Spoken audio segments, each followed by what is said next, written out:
Alright, so let's set up our Node.js server.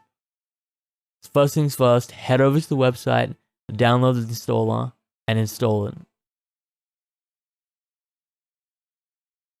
Basic, click next, click next, click next, until we get the finished message. Ta-da. So next step, we want to install the Express framework, which is our web framework we'll be using. So open up command prompt and install Express, then install Express generator. After that's done, we want to navigate over to the folder where we want to make our server. In that directory, we want to open command prompt in the file directory. So there, we will type express server name. I'll be calling the server Mr. C. After that's done, you will see in that exact location, we'll have our server set up.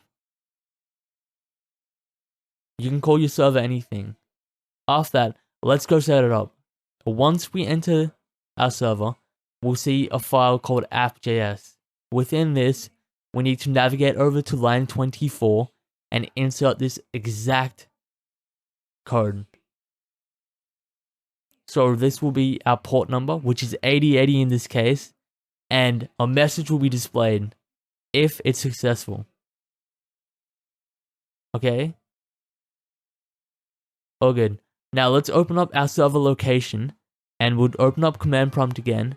Let's install the Node server for the first time, and start it by clicking npm start. Perfect. Now let's go to localhost 8080 to check if it's working. And it's working. If it's working, we'll say Express. Welcome to Express.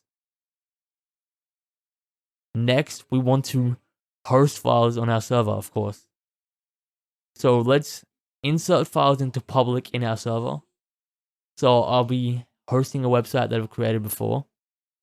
To access that, we just want to type in the file name, and this is how to create a server using Express framework.